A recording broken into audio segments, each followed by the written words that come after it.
Hello, and welcome to the Hamumu Halloween Home Horror Hoedown.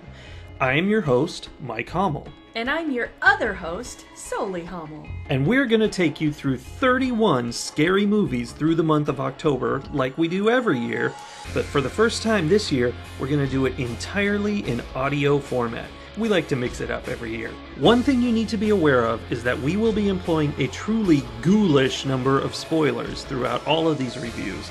So if you haven't seen the movie we're reviewing, maybe don't listen to our podcast until you do. We highly recommend you check them out and watch along with us. It's going to be fun for everybody. I mean, how could it not be? So if you're ready and you've watched the movie, please step inside our lair and let's begin.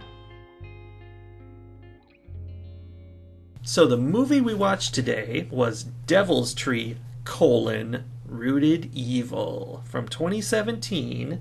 Actually, 2018, according to IMDb.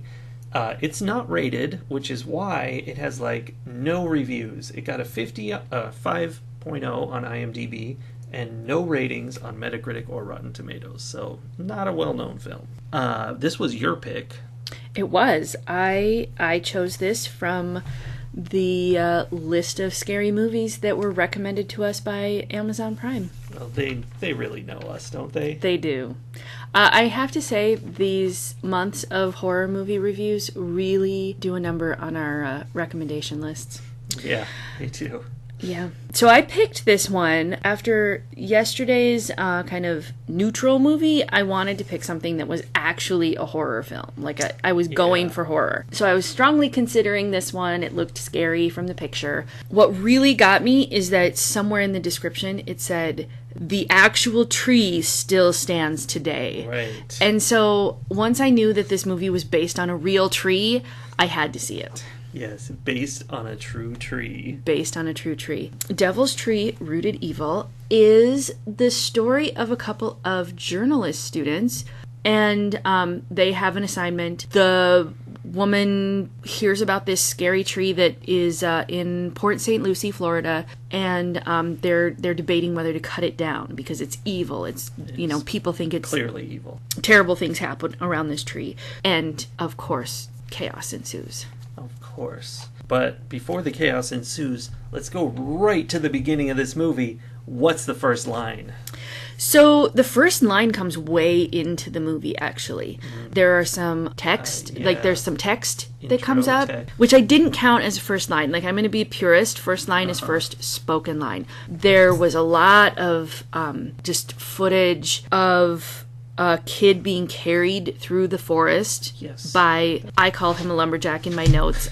He wasn't, but he was wearing a red flannel and whatever. So he's being carried through and in the ominous music and whatnot. So the first shot is kind of lengthy. The first line doesn't come until, I think maybe even after the title break, it showed the title. And the first line is, "Don't forget, a journalist's job is to uncover the truth.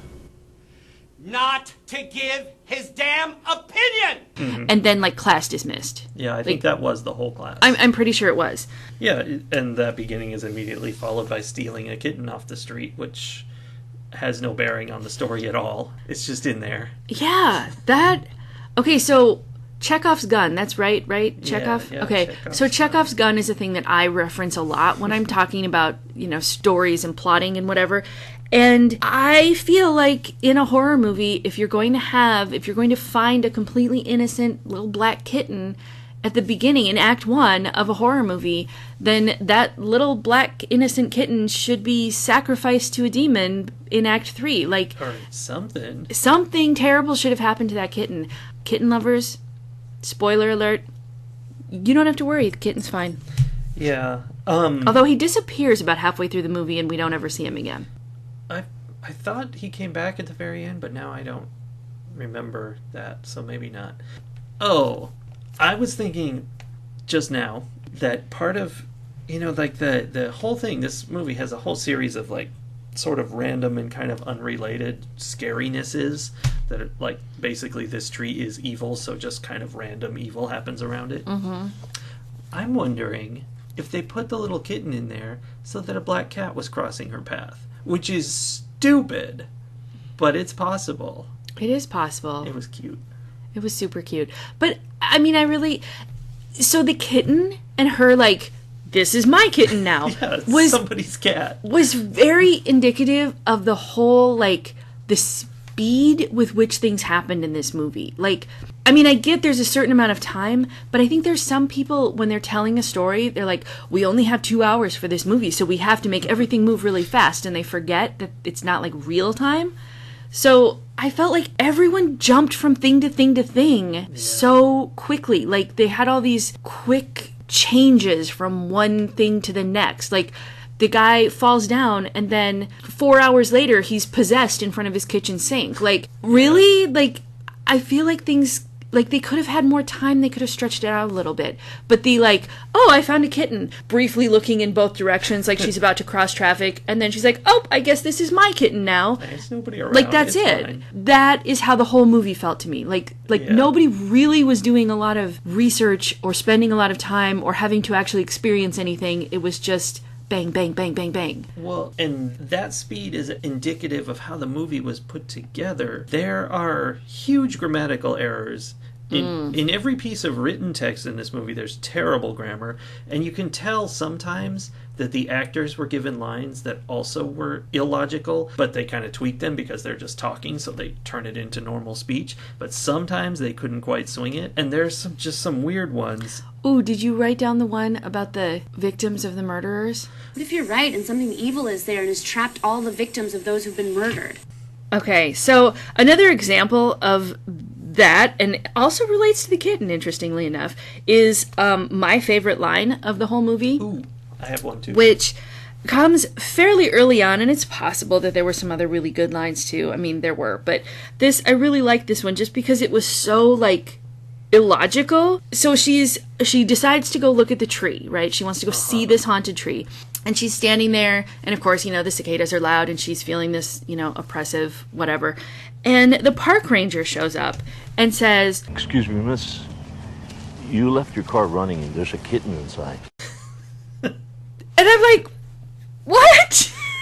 And my favorite line in the movie is also the park ranger, maybe 2 sentences later, when he says, "Well, I don't know why the city allows people to come to a tree." Like, he's got a good point, because people should be kept away from trees. They have a history of chopping them down and things like that, and it's bad for the environment. So keep people away from trees. So I made a note about this park ranger. This is the guy. Like, I'm like, oh, this is the guy. Yeah, like, he was creepy. He clearly is going to be a part of the end of this movie. Like, he's a bad guy. He's a terrible, terrible person. In fact, I even thought maybe he was going to be Officer John Harris, like that he had got kicked off the force, but then he had gotten his job as a park ranger so that he could keep an eye on the tree. And nope, it wasn't that. There was no actual connection. And I feel, as a writer, I feel like that was a hugely missed opportunity. Yeah. Yeah.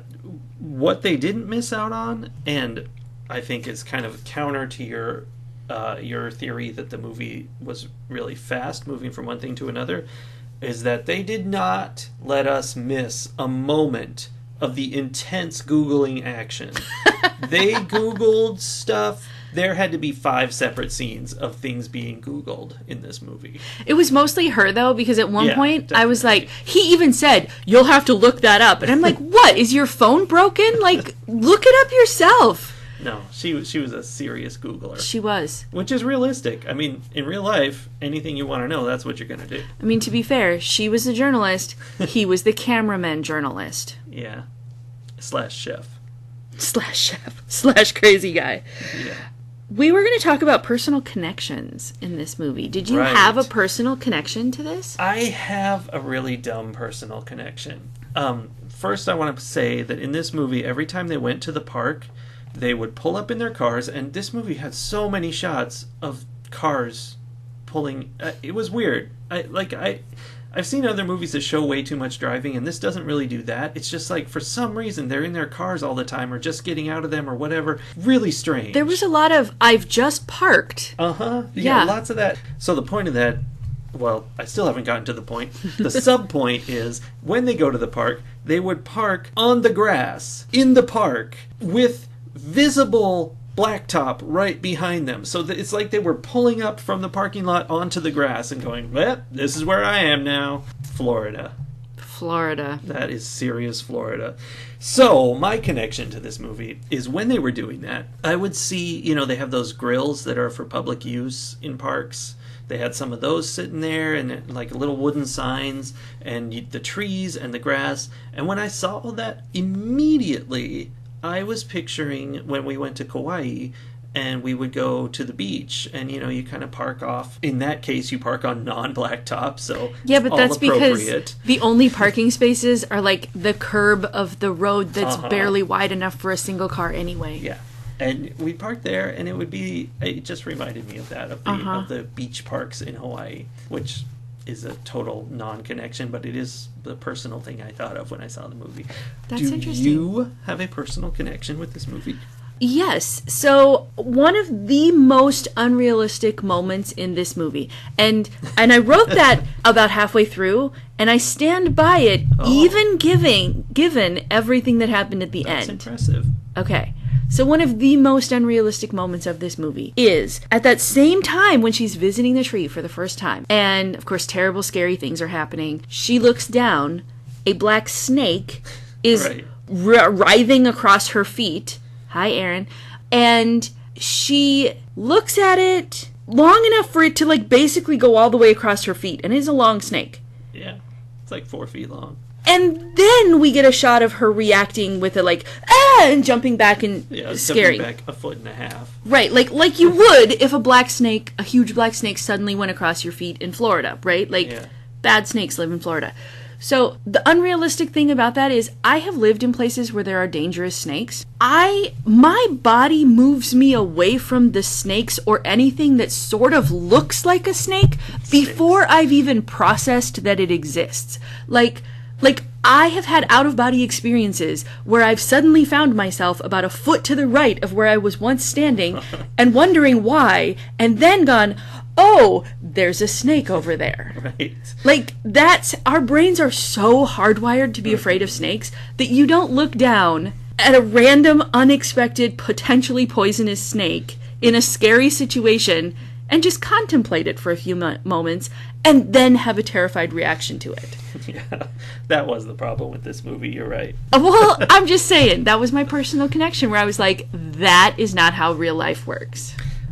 Okay, so personal connections aside, I wanted to ask you about something. There is an evil satanic symbol in this movie, like a lot of movies have. Some weird, twisted shape that can only mean the devil, and it's a bullseye. It's literally just a bullseye. Is there some historical reference to that? Is that something in the case that this movie is based on? Where did the bullseye come from? Don't you remember when he finally got his phone to work and he did his own Googling? That's the thing that he wanted her to look up, was what the thing meant. And he actually looked it up and was talking about, like, how the bullseye is a common satanic symbol. Well, and I'm like, I know that. Wait, what? And it's not. It's a symbol for shoot here. Right. So I feel like they created some lore there. No, that's not okay, because it's a bullseye.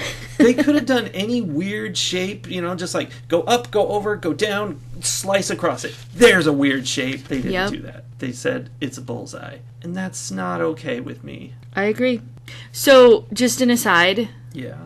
So that guy's name was Rob, the boyfriend / Rob. cameraman.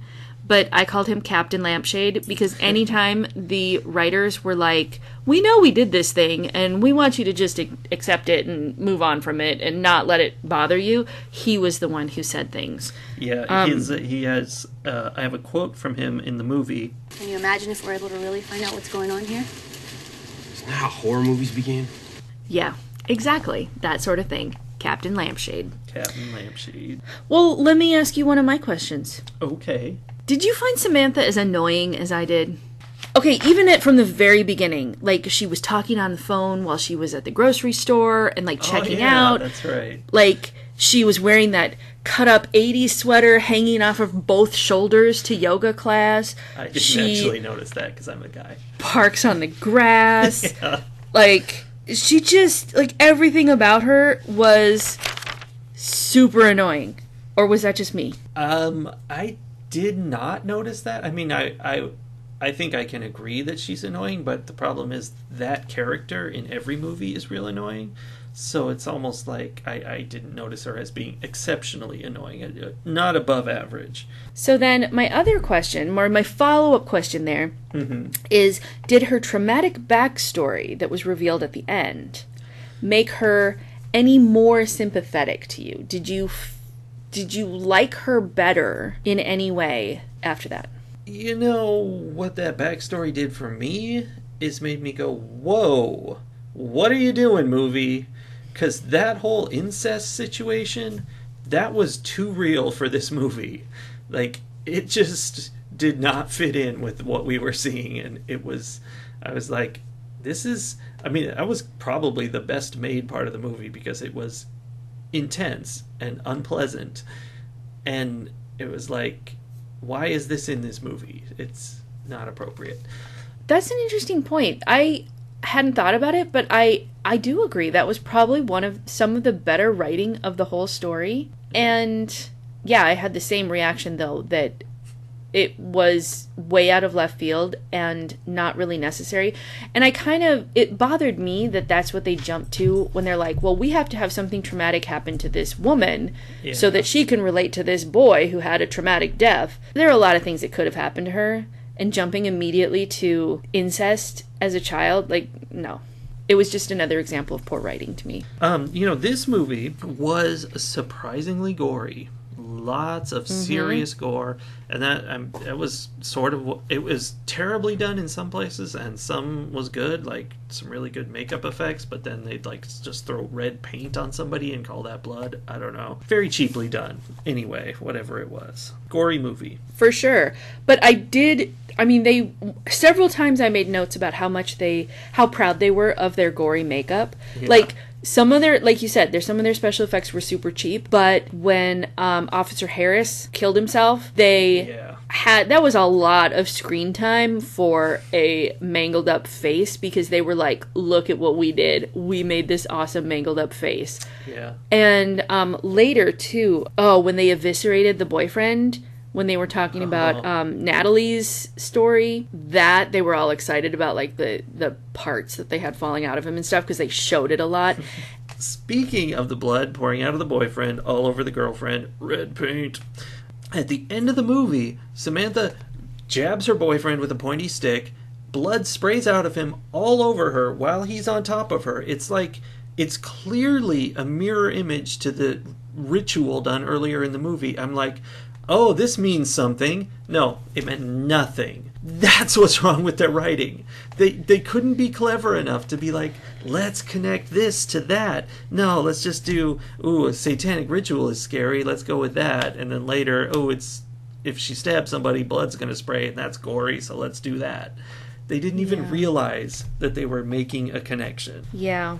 I didn't realize it either, but you're very correct about that. It was good. And yet, then they throw in this whole side story about the Marine that had nothing to do with anything and didn't connect to literally anything in the story. Yeah, and so the story of the Marine was spoken. He told us the story. There was no flashback video or anything, so it was like they just had another story they wanted to tell, and they didn't even want to bother filming it, not even like as a side shot. It felt like they didn't really have time to film the whole thing and whatever, but they're like, you know what, this film is like 5 minutes short.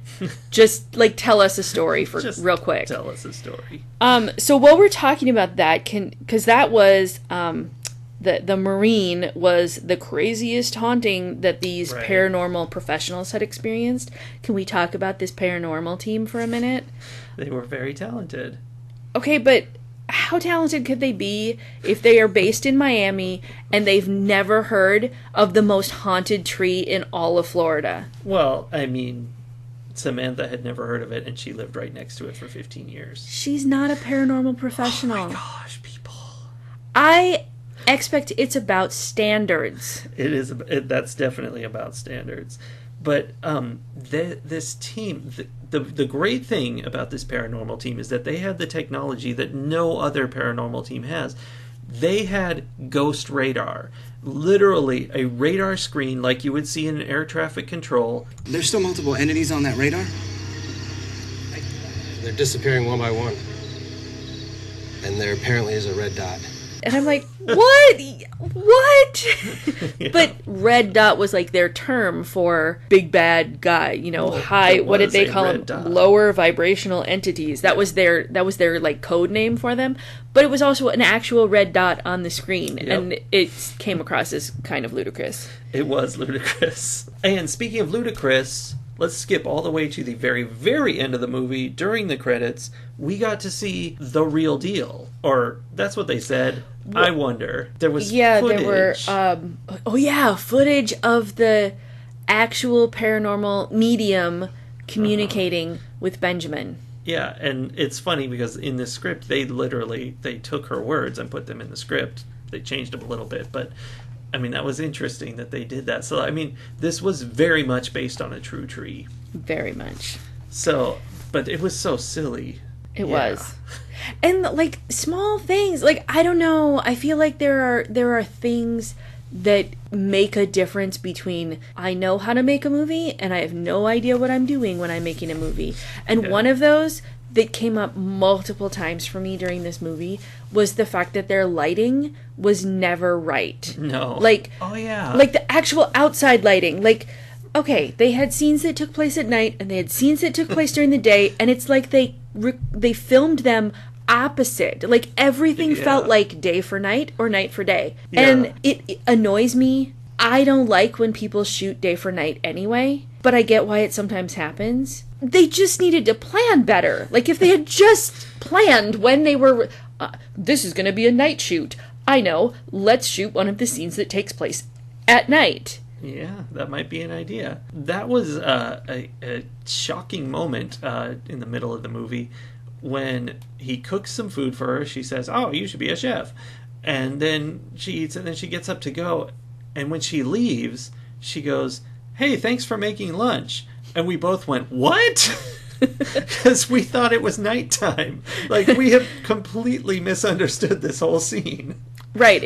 I totally thought it was pitch black. It was late at night after they had gotten back from the tree, and he's making dinner. Nope, it's late lunchtime. She walks out into full daylight. Yeah, she walked out the door. And then it cuts immediately to the scene of her going to the house of... That was to Natalie's house, right? Yeah, I think so. Immediately cuts to this scene of her showing up at this house, and it's dusk. Uh-huh. And I'm like... crickets and everything. These scenes both take place in the same Port St. Lucie, as far as I can tell. Like, it didn't indicate anywhere else that she was having to travel for hours to get somewhere. Well, she was. Well, she probably stopped for some combos and a kitten.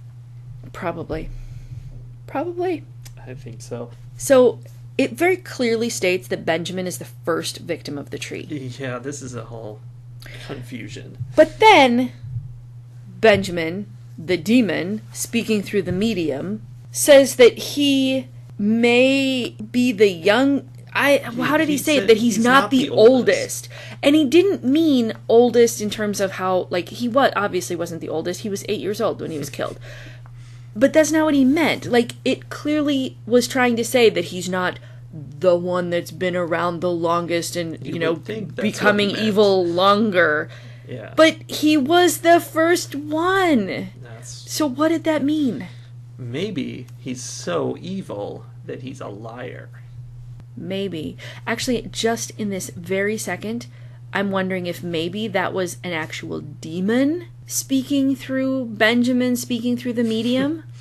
That's convoluted. So, like, Benjamin is haunting the tree because he was murdered there, and he's the first, But what happened to him was so horrific, we don't even know what happened to him because they didn't actually show that part or tell about it in any way. Yeah, he was tortured and died of a heart attack. But what what happened to him was so terrible that some ancient demon was able to enter into his soul somehow, and now the demon and Benjamin are haunting the tree. Sure. I don't know. Also, there was a black spot on the tree in video. That is a black spot. The only other time we saw that black spot was before Officer Harris killed himself. There was a black mist that came into his house, but that was it. Yeah, you know what? The Black Mist didn't go to Natalie before she went nuts and killed herself and her mom. Right. They didn't. Speaking of the Night for Day shooting and all that, they didn't plan anything. None of this was planned. They were just like, this would be scary, and how about this? Yeah, and then they didn't go back and edit for, like, continuity or No. or any kind of consistency. Which is an interesting thing, because what I'll say about this movie as a very positive remark that I loved this movie, 5 stars. Just kidding, we're not rating it yet. I loved this movie in that I was actually enthralled by the mystery of this movie for most of the runtime. I was like, oh, they're finding things out, and that's going to connect to something, and so is that, and it's all going to come together. What does it all mean? Up until, towards the end when it just didn't mean anything. What's interesting about that is that it was better than Unsane in that regard. Unsane was very straightforward, as we discussed. It was what it was. Whereas this left you wondering, left you thinking, what's going to happen? What is it? How does it tie together? Even at the end, when, I don't get it, she what happened? Did she get knocked out? No. Oh my god. Okay, let's talk endings. Okay.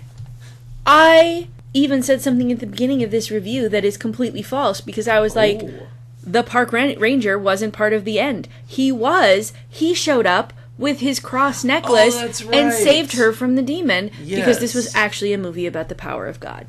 Yeah, and I was wondering if there was, Christian money behind it somehow, because there was a little bit of that going on, but not much. Not much. Not enough to make that the logic of it. And there were an awful lot of boobs in this movie. Yes, there were. For a Christian movie. Yeah. But I think sometimes they're like, well, it's the story we're telling. It's important that we make sure everyone knows what evil is. And evil is boobs. But,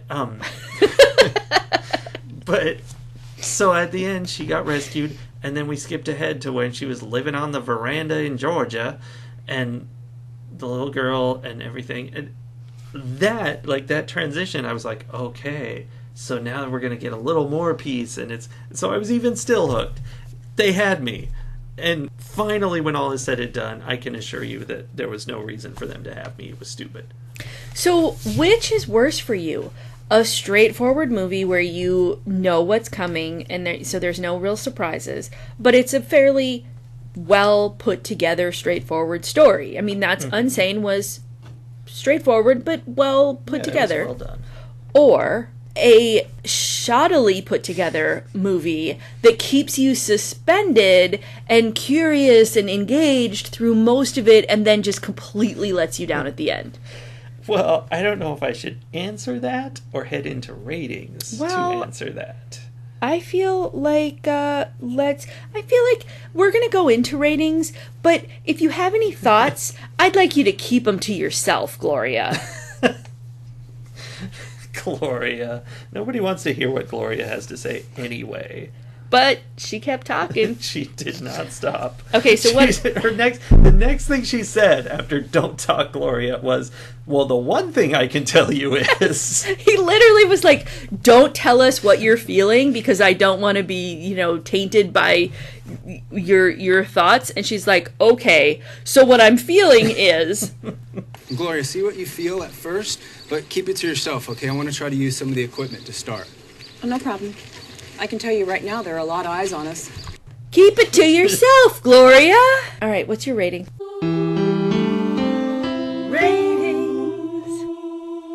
This movie is not a great movie. There have been better movies made by people who have a better grasp of the English language, and I don't mean to belittle them if it's not their native tongue, but we did see in the credits that there was a script supervisor, so somebody's at fault here. But not great. Terrible acting. We didn't mention that, but yeah. Oh, it was terrible. Terrible acting. Very wooden. And in the end, I had a lot of fun because it was fun to see how stupid it was, and I always enjoy that. But I'm going to have to give it... Oh, man, I don't know what to give it. It was fun, but I wanted to rate it low, and then you brought me the question about this versus Unsane, so I'm going to have to rate it lower or higher, and I can't rate it higher. There's just no way, even if it was more fun. You can rate it more. You can rate it higher if you had more fun with it. It's your rating. No, I can't do it. But it's tempting me to rate it higher than I was gonna rate it, because it's really bad. Alright, folks, this is what we're gonna do. On our patented out of 5 rating system that we patented legally, I am rating this 1.5 out of 5 bullseyes. 1.5, so, okay. Interesting. So it turns out that while our rating system seems to be slightly off from one another, our comparisons between these two movies are similar. Because I am going to give this movie a 2 out of 5 bullseyes. This is feeling a lot like our last review. Yes. So it was fun to watch. Like, I always enjoy when I can be watching a movie that I feel the need to scream at.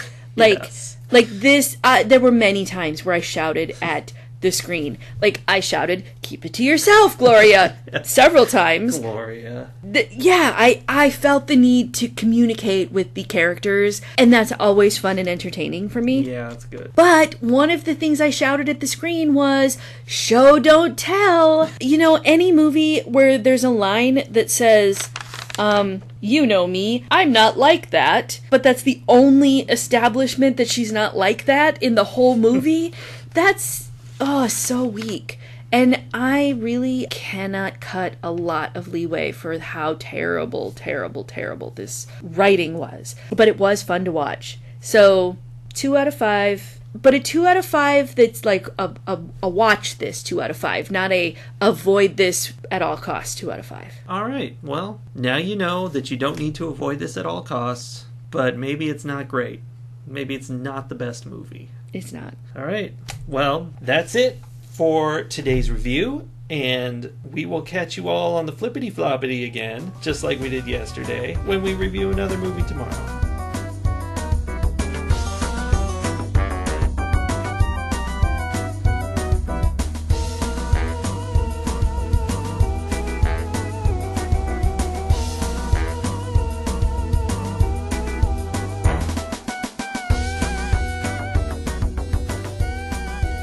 Keep it to yourself, Gloria.